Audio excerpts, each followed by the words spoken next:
The moment we shy away from trying to use our career either to bring peace and feel like it's a PR, then I think we are actually not telling truth to power.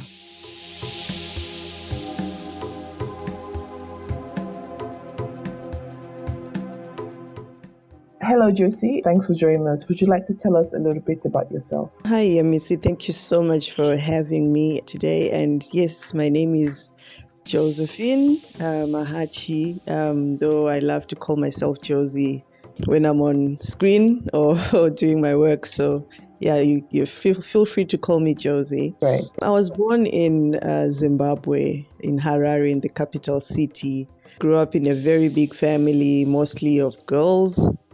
And one thing that I always remember about growing up was how my dad always thought girls were not, how can I say, he never appreciated us as girls, as children.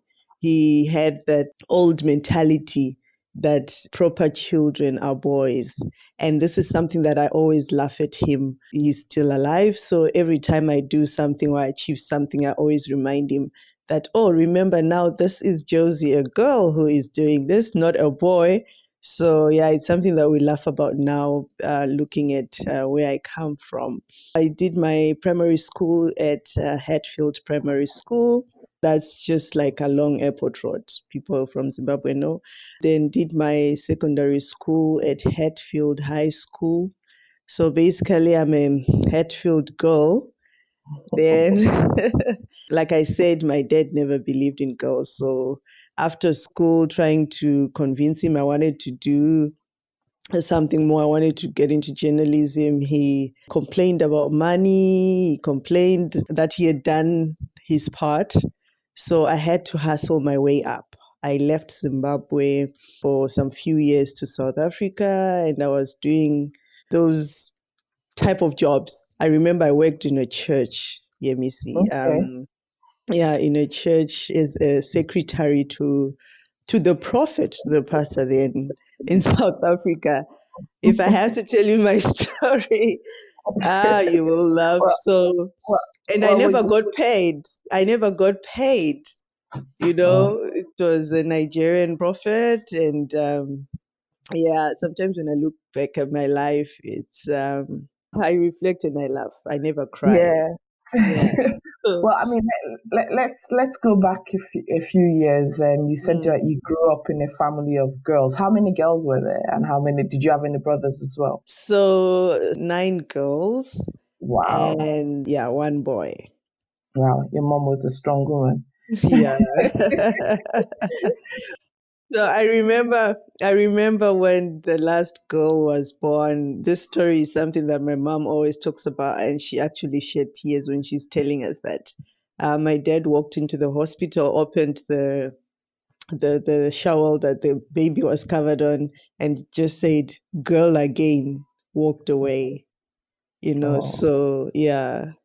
But anyway, here we are.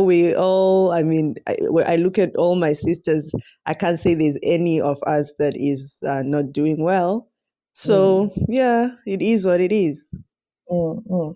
Yeah, Yeah. it's interesting. I mean, you have so many stories of that, of kind of in the pursuit of getting a boy, Mm. having women having to have so many children, along that way. And for you, as one of the girls, I mean, which number were you? Which were you first, middle? Which child were you? Third, uh, Third. third from last. Third from last. Okay, so you were the sixth child. Yeah, yeah. Okay. So growing up with in that environment where, like you said, society didn't Mm. value girls, hence why your father had that mindset. What was that like for you as a young girl growing up? For a while, I lost focus. I felt like, look, I'm nothing. I'm not going to be anything, since this is what my dad believes in. But I loved reading, so I kept reading. I always used to watch, especially Oprah Winfrey. And I remember watching her interview, how she grew up and what happened to her. And I was like, look, this has not happened to me, but this is just my dad believing or feeling that girls are nothing.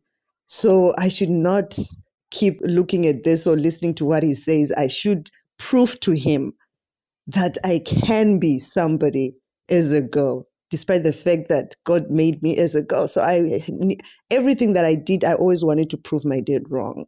And Mm. it helped because it has made me who I am today. So it kind of served as a motivating factor, really, for Yes, you.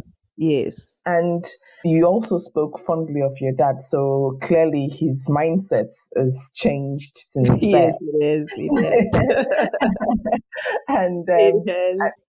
and but your story is say the same for a lot of girls even today in terms of the society's valuation of girl child, particularly in terms of your education. I was glad to hear that you actually, there was no limitations in terms of your education.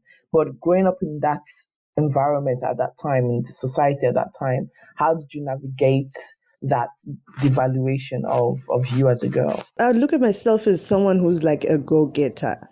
I don't take a no for an answer. So when he told me, like, we're talking about money, I knew that he could afford it. We were taken to government schools. All my sisters were taken to government schools, but the boy is the only guy who went to a private school. I remember very well even crying the other day when he bought him a blazer. I never had a blazer in Mm, school. So it changed me. It changed everything about me. And I wanted to be an advocate for girls. I wanted to prove to the world. I know my dad is not the only one. There are so many men like him. So I mm, navigated my way through other women. That's what I did. mm, I actually, before I left for South Africa, I worked for a pharmacy, one of the biggest pharmacies in Zimbabwe. I mean, it's just like an OTC consultant. You don't need qualifications for that. You don't need to be a pharmacist. So OTC is like over the counter medicine. I remember my boss back then, Rosina Dudia, she's an Indian lady. I told her my story, and she was also a pillar at that time. So these are some of the women that I navigated through my way up as a woman. There are mm. many women like Rosina. Okay, so and so through primary school, secondary school, what was those experiences like back then in Zimbabwe? At Hatfield, you said you were a Hatfield girl. So Yeah, tell us it about your was. experiences. If I could turn back the hands of time, I mean, oh God, I miss those days. Yeah, it was fun. Though I kudos to my mom, Yemisi. My mom was working at Sheraton Hotel then before it changed the name to Rainbow Towers. And I mean, she worked night shifts, day shifts, just to make sure that at least we had what we needed as children. Because, I mean, like I said, my dad was in the Air Force. I talk about this because he is someone that I still remind and we laugh about it. So it's not something just to rubbish him, but he was a Mm, very tough man.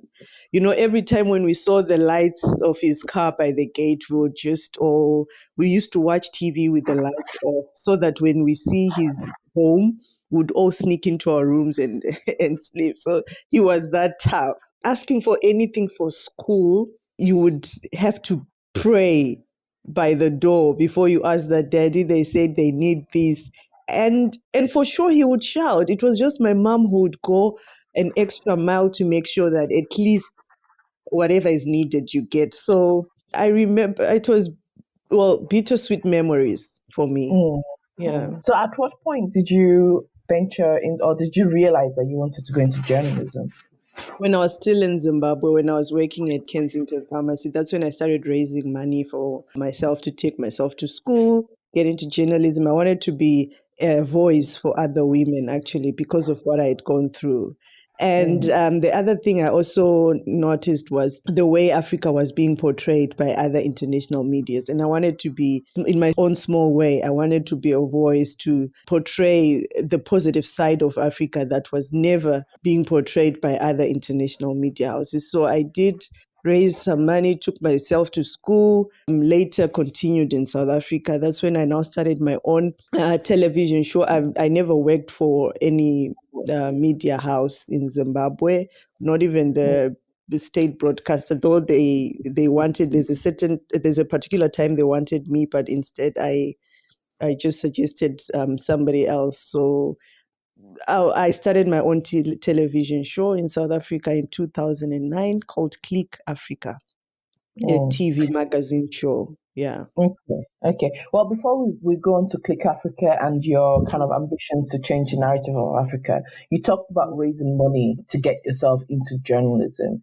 Talk Mm-hmm. to us about that journey because there's so many people out there who are self-funding their education, who are trying to, go through that process of, raising money and raising the support to get to where they want to be. So, what was that experience like for you? It was tough. It was tough. I mean, you're a young girl. And this is the time that you need to start buying clothes for yourself, looking good, living a life just like other girls. But you just have to be thinking about taking yourself a step further, taking yourself to school. It was very tough.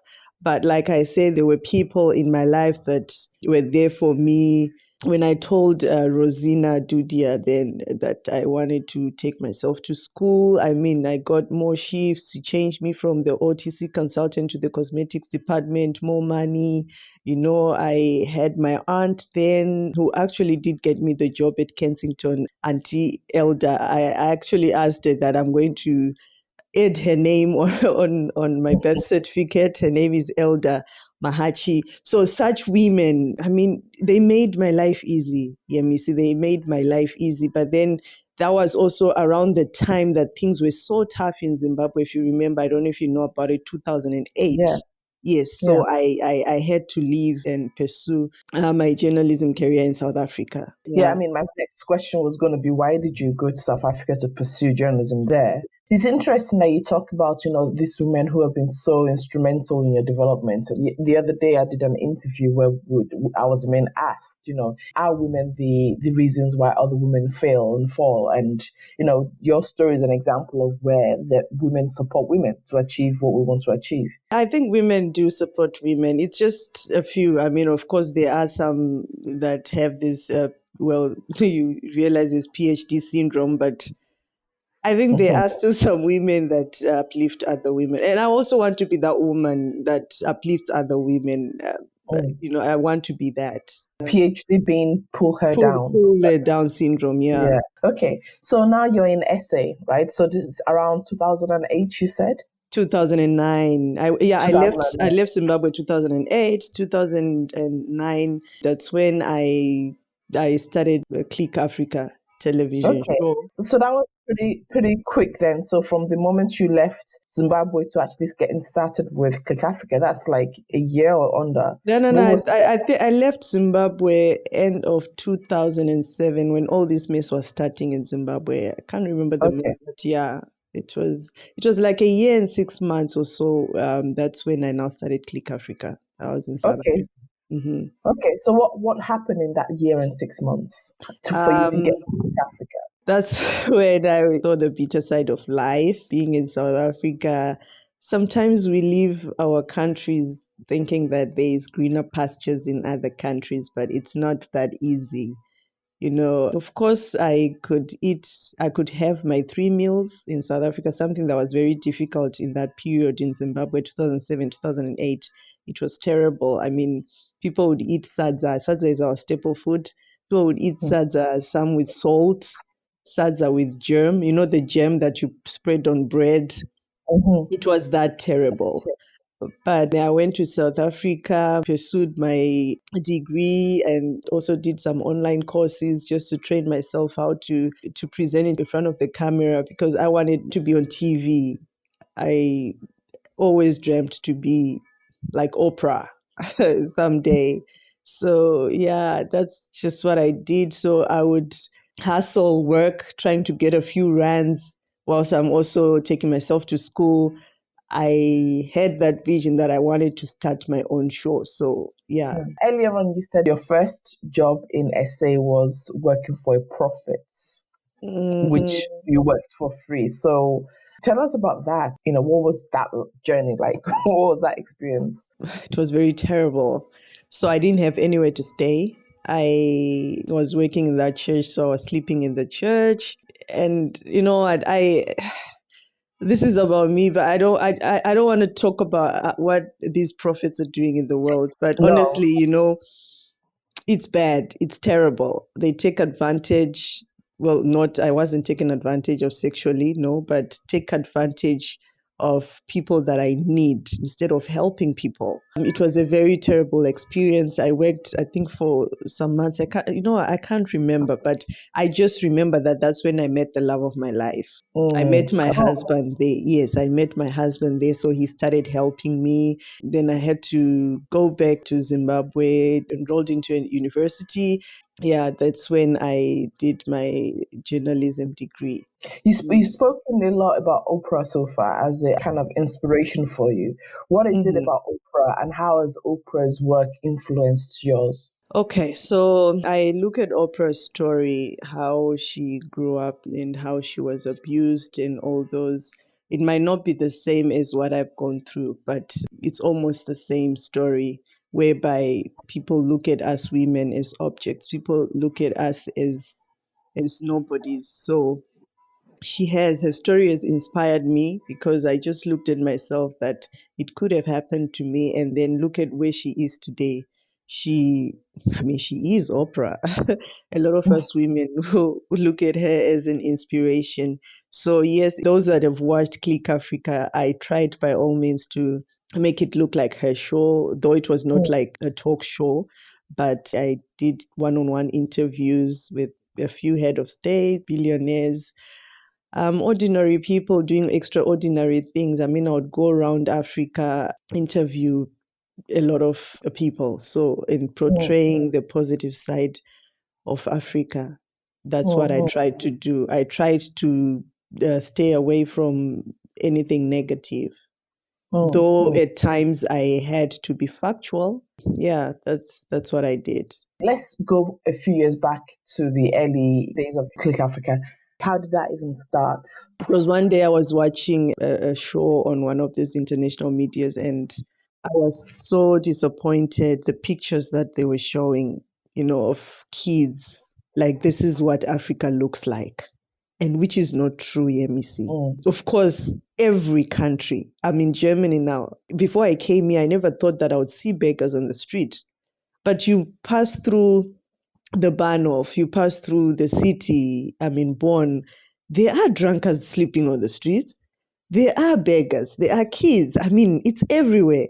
But when they portray the African narrative, they make it look like we are monkeys, we are baboons, we do not have homes. They make it look like our kids are living on the streets. They'll picture these kids with mucus, looking dirty. That's how we grew up playing. Some of these kids will mm, be playing, we play with sand in Africa. We play rough. Like that's how we never grew up with toys. These modern toys. We would play outside on the fields. I mean, that's how we are. And then I mean, a foreign journalist goes to Africa and pictures these kids and make it look like that's how they're living, they're suffering.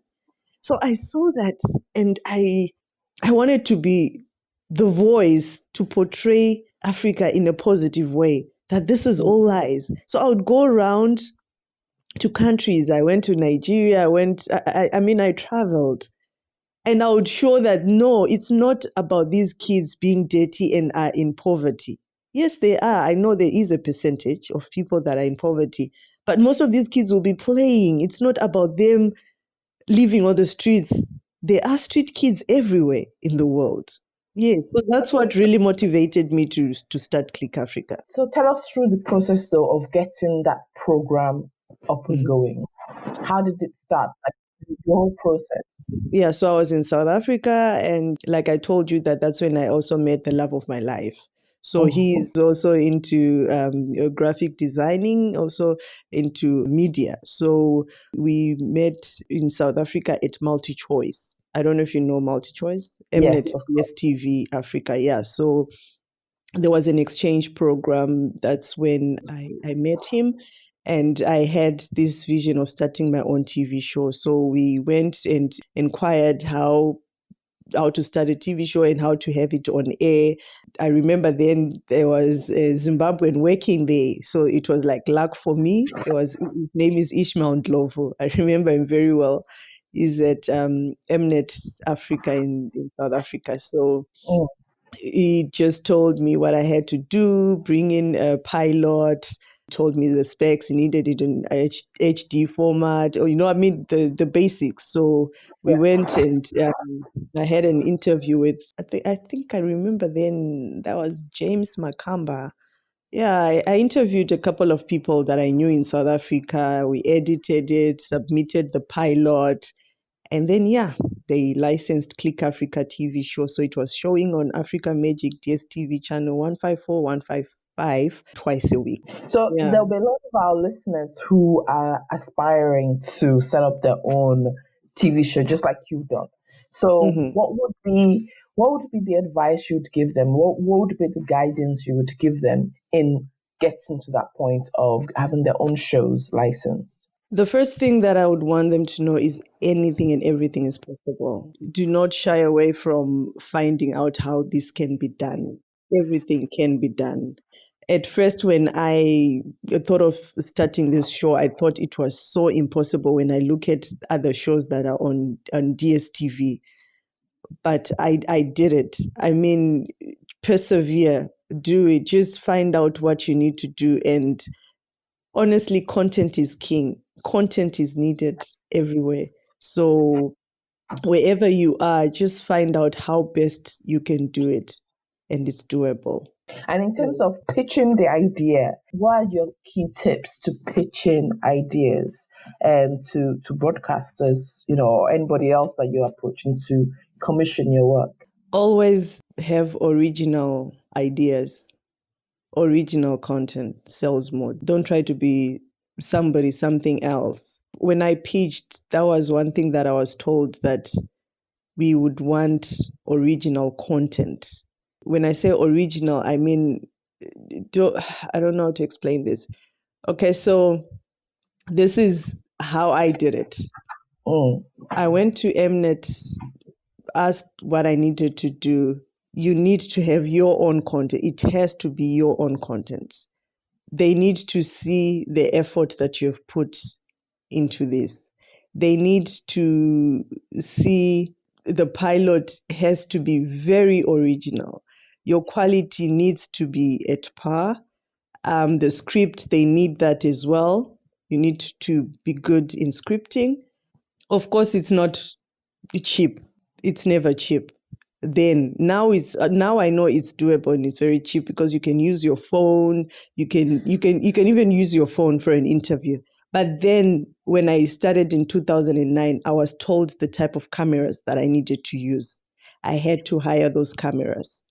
I had to set up a studio. But now, I mean, everything has changed, DMEC. So it's now even more easier than back then. So what was that feeling like when you first, tell us about that call, that moment when you heard, yes, we're going to commission Click Africa?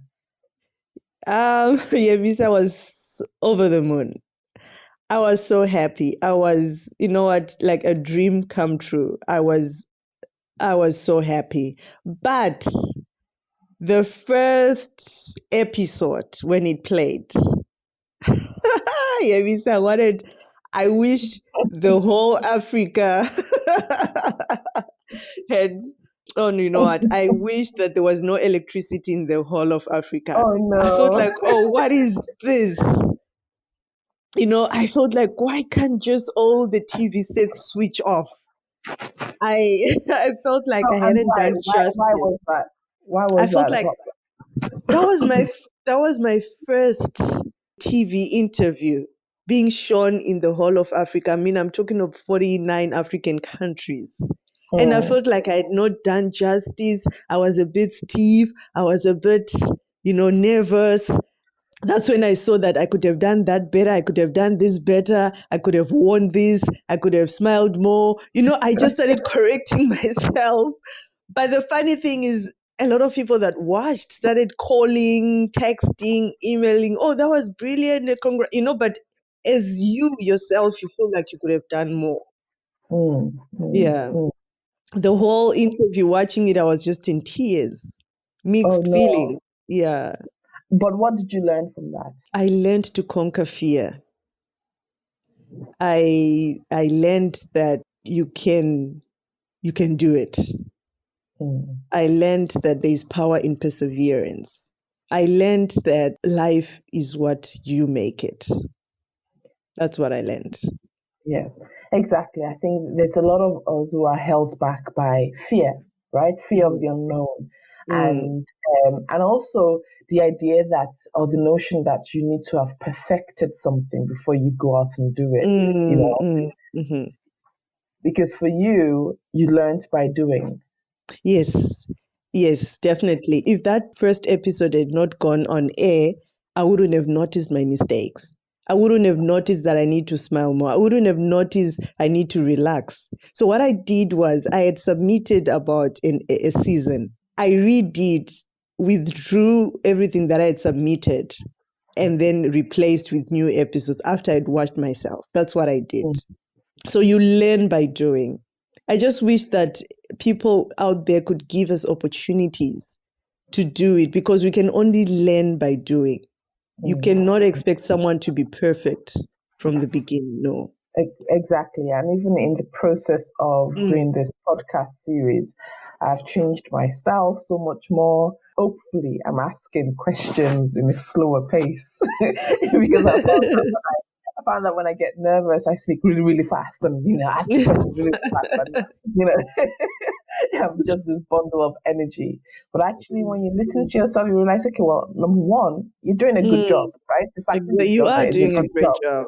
You are doing But a then, great job. but then number two, you kind of then begin to pick up the skills, know what works, what doesn't work. And I Mhm. think that there's beauty, there's joy in learning by doing and actually going out to live that dream and be flexible along the way as you're developing. Yeah. Okay, so how long did Click Africa go on for beyond that initial first episode where you had to go and redo everything? How did it go from there? It went so well. It went so well. I mean, I was called everywhere. I mean, to film tourism. I remember I even got a contract from the Zimbabwe Tourism Authority to showcase all the tourist attractions in Zimbabwe. So I would go around Victoria Falls, Kariba, Great Zimbabwe. I mean, all the tourist attractions, I showcased them on my show. I remember being called for African summits to interview head of states. It went very well. It went very well. Some of the invitations I had to turn down because it was becoming too much for me. I remember being called to interview some Nigerian governors on corruption, to understand exactly why we Africans are being told that we are corrupt. What I got to know from all this was, I mean, every country in the world is corrupt. That was the message I got from almost all the head of states, the governors that I interviewed, that, when it's done by Africa, it's like it's out of this world. But yet all these European, American countries, they forget that, I mean, America as well, European countries, they also forget that they are also corrupt. So I did a lot. It was a success. And one of the interviews that I really always look back at and tell myself, wow, Yemisi, was when there was a problem in Madagascar. I used my voice, I used my platform to bring peace between former President Ravalomanana then, and Mm, the current President Andre Rajoelina. Then I interviewed both of them. I went to Madagascar, I interviewed Andre Rajoelina, I interviewed Ravalomanana in South Africa. I went to Nigeria, I interviewed Obasanjo. I made them watch what President Obasanjo had said. I made them watch what the other one had said on the what, and it brought peace between them. They spoke. I was there. They called each other. So I felt like, look, if we could do this more, I mean, as journalists, I know there's problems in our continent, but remember, as well as journalists, journalism maintains democracy. It's also the force for progressive social change. I watched okay. that interview over and over again, and I'm proud of myself. Yeah, I mean, it's interesting. I mean, you've spoken about changing the narrative several times already, and Mm, from this story you just said, I mean, that's another angle of changing the narrative by actually using journalistic platforms to bring a resolution to mm, a conflict. mm, And what spurred you to do that? What was that experience like for you as a journalist? Because you interview world leaders, like African leaders. So how do you keep your journalistic distance in the sense of not being overly involved in ensuring that you're not becoming like a PR service? Oh yeah, because I know that journalism can never be silent. That is the greatest virtue and its greatest fault. So if the moment we shy away from trying to use our career either to bring peace and feel like it's a PR, then I think we are actually not telling truth to power. I always tell myself that I'm a human being first and a journalist second. I look at what was going to happen in Madagascar if that had not happened. There was going to be war. A lot of people are going to lose their lives. Mm, So to me, like I say, that I have brothers and sisters in Madagascar, being Africans. So I am a human being first, and I had that platform to bring peace into that country. It was not, I didn't look at it as public relations. I looked at it as playing a role, which, remember, was my objective of starting this show. Of mm, course, now that I'm working for a media house, things change. It's not really about what my objective was with Click Africa, right? So we have the power to make the world a better place as mm. journalists. Yeah, Yeah. okay. So I mean, changing the narrative, developing new narratives about Africa is really something that everybody is talking about now, something that Mhm. you were doing, early on. And so now you've went on from going from Click Africa to Deutsche Welle, an international media organization, in that continuation of changing the narrative of Africa. But what Mhm. happened in between? Talk us through your journey in between going from Click Africa to Deutsche Welle. So what happened was later on, during Click Africa, I started in South Africa, then later moved to Nigeria when the multi-choice head office moved to Nigeria. So I moved to Nigeria so that it could be easy for me content-wise and also submitting my content. Then after that, I moved back to Zimbabwe just to continue Click Africa as well in Zimbabwe. And also then I was trying to be patriotic as a journalist. Being a journalist is very difficult because Mm, there are things that you want to do, even for your country. But then you have it's sort of like an oath as a journalist. This you can do, this you can't do. yeah. As I was in Nigeria, I met Africa's richest man, Aliko Dangote. And after our interview, I interviewed him. After our interview, I asked him that why is it that you're in every African country, almost about 16 African countries, but not Zimbabwe? I'm from Zimbabwe. Zimbabwe has always been in my heart. So I arranged with Aliko Dangote, invited him to Zimbabwe for investment opportunities. I knew this would mean a big deal because then Zimbabwe's GDP was only like 3 billion yemisi. So Mm, I'm talking to Africa's richest man here. And I knew this would change Zimbabwe in a very positive way. mm, And I managed to do that. I took Aliko Dangote on the 31st of August 2015 to Zimbabwe. I arranged everything. He met the then President Mugabe, some government officials. He was ready to invest, but Africa, there were mm, issues of corruption. And I mean, Mr. Dangote is a very shrewd businessman, so that investment has not taken off. But I know he is someone who's very interested in Zimbabwe. When things improve economically, politically in our country, I know that someday God's grace, you will still go and invest. So I took Dangote to Zimbabwe. After that, Mr. Tony Elumelu. I invited a couple of business people for investment opportunities in Zimbabwe.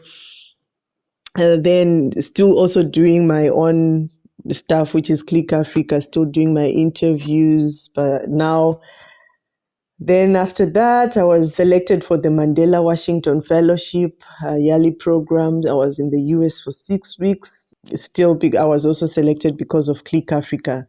So I was at University of Texas in Austin under the media section. So Then after that, I returned to Zimbabwe after the fellowship program. That is when I made the biggest mistake of my life.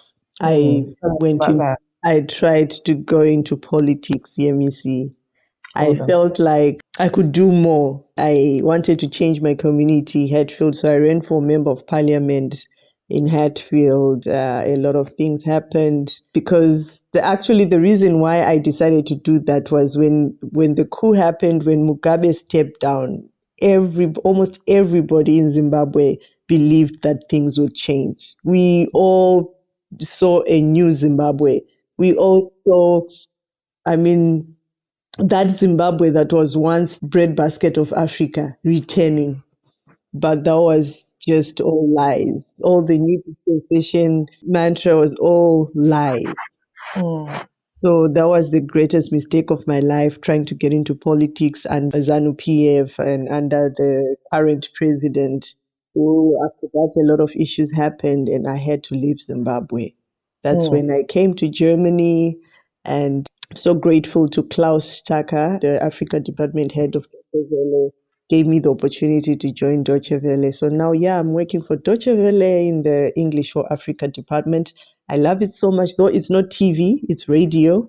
I've always loved TV, but I'm on radio. And yeah, it's okay. It's going well. I love it. Yeah, and I still continue my show. Now I have a show that I do online, live chat with Josie. I interview people, upload it on YouTube. mm. Yeah, going Okay, well. so but tell us that journey itself. Like, how did you get into Joy Juvela, and what was the process like in migrating from Zimbabwe to Germany? It hasn't been easy. I miss home every day. I miss traveling around. I miss a lot, but it takes time to settle in. It takes time to legalize. But yeah, I miss home every day. I miss my parents every day. But yeah, Deutsche Welle is like family to me. I mean, they're lovely people. There's so much diversity. I mean, that's about 30, over 30 languages at Deutsche Welle. So yeah, I have a big family in the Africa department. We have Hausa department, Kiswahili, English department, French, Amharic, the Ethiopians. So I mean, yeah, it's a big family. I love Mm, it. It was a bit challenging for me in the beginning because I mean, radio is not something that I ever loved. I never loved it, but I had to change into radio. I always loved TV. I always loved to show my face out there. But yeah, I love it. It's going on well. Yeah, quite yeah. challenging every day that we have to be always reporting about Africa, this, Africa, that, and a lot is happening in Africa actually. Mm, mm. I mean, just to trace back a second, actually, before you joined government in Zimbabwe, you had done the Mandela Washington Fellow, or Hmm. was that after? What was the timeline there? Mandela Washington Fellowship was in 2017, Hmm. right? Yeah. Yeah, yeah, 2017. Mhm. So, how was that for you? How did you get onto that program? Because there'll be a lot of our listeners who want to go on fellowships, and so what was that experience like for you from the moment you applied right up to when you finished? So I applied for Yali in 2016. I didn't make it. The application process is not a joke. It is not a joke because I mean this is one of the greatest fellowships in the world. I mean it's not a joke. It's not a joke. So 2016 I didn't make it. I didn't give up 2000 that's 2015 into 2016 I didn't make it. Then 2016 for 2017 that's when I reapplied and I made it. The application process, the whole application form itself is not a joke. I mean, there's a lot of essays. You need to explain a lot of things. Yeah, I had to look for help from fellows from the previous years. So yeah, then I made it. The experience was brilliant. It was brilliant. I learned a lot. It's more like you're still in university for journalism. So it was Mm, it was great. I really want people to try it if they can. Mandela mm. Washington Fellowship is a great fellowship. Thanks to President Obama. Well, yes, exactly. Tell us Yeah. more about you and your personal experiences. What are the key moments in that fellowship for you, and what did you really take from it? I remember then we were in the business. Yeah, I wasn't in the civic, I was in the business. Yeah, I was in the business. I was selected for the business side. So a lot of take I got from that was from Professor John Doggett at University of Texas in Austin, how to make money from your show. He's the person that actually encouraged me to go on YouTube, to have my content on YouTube. I mean, that even if you're working for someone and you feel like your voice is not heard enough, there's still platforms like YouTube. So that Mm, was the greatest take from the fellowship for me. And after that, that's exactly what I did. And I am using YouTube and it's working well for me. mm. And Mm. okay, so how long were you on the fellowship, and what happens on the fellowship? 6 weeks. I was on the fellowship for 6 weeks. So you arrive in America, we are put in different universities all across the world. And so you attend classes every day, Monday to Friday. And then there are Mm, also some social activities. You're also put in homes like just for family, just to like to feel how American families live. So there are some families that actually take up fellowship students to have them for the weekend. So it's just like diversity, sort of like exchange. And yeah, a lot of activities. And then towards the end, there's a big summit, which of course we would have wanted. President Obama had to have graced the summit because he did in the past years when he was still president. The year I went was when President Trump had just become president, so he didn't grace our event. It was bad. well, the world with President Trump, that's not, I mean, we're going to leave that conversation out of this. Yeah, I know. I mean, but a lot of African journalists do aspire to go to these international fellowships. And do you really feel that that they're key? Do you really, how would you talk about them in that context? So the Mandela Washington Fellowship is not just journalism; it's a lot of things, civics, Mm, business, and all. I would personally still want to go for like just journalism fellowships. Really, I would want to, because remember this was mixed, so journalism was a part of. It's not like it was all, and then there was business, and then there's a lot of things. But I would want like a proper I mean, to still attend like a proper journalism fellowship whereby I can learn more. I mean, improve. Learning is never enough, right? So to mm. improve more. But it wasn't bad. It's a good thing. I mean, we need these fellowships more. That's what I'm trying to say. And so that was 2017. And when did you start at Deutsche Welle? I started in Joshua Valley last year in November. November last year. Okay. I'll And be did one you? year, few months. Okay. And could you speak German at that point? Nein, ich spreche Englisch. Ich sprachen ziemlich gut Deutsch. I'm learning bit by bit. I'm learning. So the good thing about Deutsche Welle is that I'm an English speaking. So I'm working for the English for Africa department. But of course, yes, I have to learn German because I'm staying here. So I Mm, can still go to work and talk with my colleagues. We speak English. We report in English, so it's still okay. But yes, I am learning Deutsch. We're going to end the interview in a moment, but I just want to hear your kind of experience in getting in there, and how did you get in there? How did you start? Did you have your vision towards Deutsche Welle, because you simply moved from Zimbabwe to Germany? So did the job come first, or did the move come first? My move came first. Yeah, my move came first. I only got in touch with Deutsche Welle when I was here already. So my move came in first. Yeah, and when I actually reached out to Deutsche Welle, I actually thought that it would be TV. Okay. And yeah, so I got for radio, which I'm not complaining. I'm sure very soon something will happen and I'll move to TV. Okay. And so I mean, now doing you're with Africa Link Mm, department at Deutsche mm, Welle. mm. So how has that helped, and what has been your experience in Deutsche Welle in that objective of yours of changing narrative of Africa? How's that panned out? It's a bit different and it's a bit difficult. Would I say I tried by all means to always shy away from the negative stories coming out of Africa? That is impossible with Deutsche Welle because we need to be factual. We need to report things as they come and it's current affairs. Mm, Yeah. So yeah, I find myself most of the times being on radio talking of bombings in Africa, talking about separatists in Cameroon, talking about gunshots in Cameroon, talking about a lot of bad things happening in Africa, talking about journalists arrested in Zimbabwe. My good friend Hopewell was just arrested. So yeah, I mean, it's different now, but it's mm, factual and yeah. yeah, it's going on well.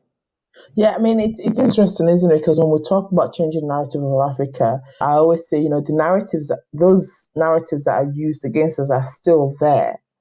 So, Hmm. what's your advice to journalists who are really taking on this mantra of changing narrative of Africa? What's your advice in the way in which to construct those narratives? Things like political restraint on press freedom, for example. How do you report that in such a way that is not still constructing the same narratives? Because it's still there. The things are happening. So that's the challenge, I think, in this objective of changing the narrative, is that how do you change a narrative that still exists, but how do you construct it from an Afrocentric way that changes the way in which the perspectives through which, or the lenses through which, that same story has been reported. So what I do, or what I used to do is this, like I report things as they are. Let's give an example on freedom of speech or journalism is not a crime, everything that's happening in Zimbabwe. I'll give an example of Wopwell, who was just arrested because he was reporting on corruption in Zimbabwe. You report as it is, but then you also look at Zimbabwe being in Africa.